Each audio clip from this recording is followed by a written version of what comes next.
Prof, tapi kalau soal digitalisasi pembelajaran ini kan mungkin tidak hanya soal smart panel yang dibagikan begitu ya. Apakah ada mungkin dalam waktu dekat hal-hal yang juga ingin dicapai begitu? Terlebih kita tahu juga kita di era digital kita tidak bicara soal artificial intelligence atau kecerdasan buatan. Ya, Itu ya. bagaimana sebenarnya Kemendikbudrismen menanggapi kemunculan AI ini di tengah era pendidikan sekarang? Kan kita sudah ada peraturan menteri tentang AI dan coding sebagai mata pelajaran pilihan. Dan itu kita ajarkan mulai kelas 5 SD. Memang masih pilihan karena gurunya harus kita latih. Betul. Tapi sudah mulai kita lakukan pelatihan-pelatihan secara bertahap untuk guru-guru mulai dari jenjang SD, SMP, dan SLTA. Jadi menurut Anda AI itu bukan sebuah ancaman begitu Prof. Jadi memang harus suatu hal yang harus dirangkul. Itu begitu ya? sesuatu yang memang niscaya dan harus kita hadapi. Era ke depan adalah era digital. Tapi yang ingin kita bangun dua, Mbak Diana. Satu adalah kecakapan digital, bagaimana mereka menguasai teknologi digital itu. Yang kedua adalah kesalihan atau keadaban digital. Sebab kalau nanti AI ini tidak diikuti dengan keadaban dan kesalihan, bisa disalahgunakan. Betul. Dan kami beberapa kali menghadiri pertemuan di tingkat internasional tentang bagaimana AI ini justru malah bisa menjawab kesenjangan pendidikan. Oke. Karena bisa menjangkau daerah-daerah yang secara geografis sulit dijangkau. Begitu di daerah itu sudah ada jaringan listrik dan internet, jarak tidak menjadi masalah kan. Sehingga pembelajaran yang kami kembangkan itu tidak hanya pembelajaran melalui pendidikan formal, tapi juga non formal, termasuk yang sudah kami lakukan, sudah kami launching itu pembelajaran jarak jauh untuk anak-anak Indonesia yang mengikuti orang tuanya di Malaysia. Oke. Anak-anak pekerja migran Indonesia itu kan mereka kesulitan belajar. Nah, mereka ini belajar melalui pembelajaran jarak jauh yang bermitra dengan sekolah yang ada di Indonesia.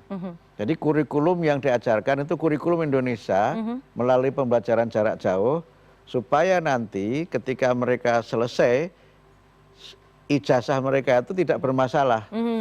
Karena sudah mengikuti kurikulum Indonesia. Oke. Dan itu sudah kami lakukan untuk anak-anak kita yang ada di Kinabalu, di Malaysia Timur.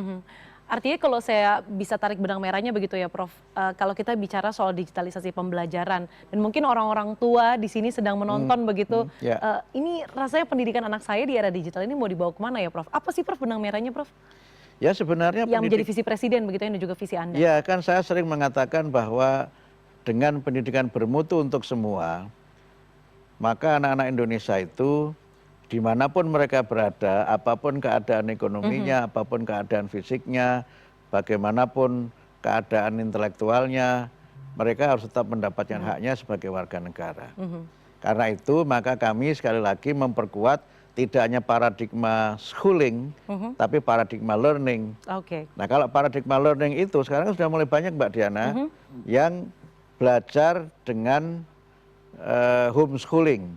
Itu kan belajar di rumah kan, homeschooling, yang itu kurikulumnya juga mengikuti kurikulum kita. Mereka belajar menurut fleksibilitas waktu yang mereka miliki. Kemudian juga mulai banyak program kesetaraan.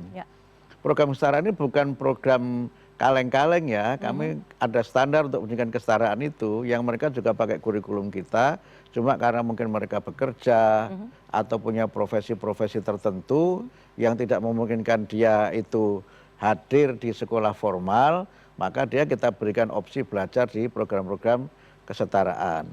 Yang nanti dia bisa ikut ujian. Kemarin kan TKA banyak yang dari program kesetaraan ikut TKA itu.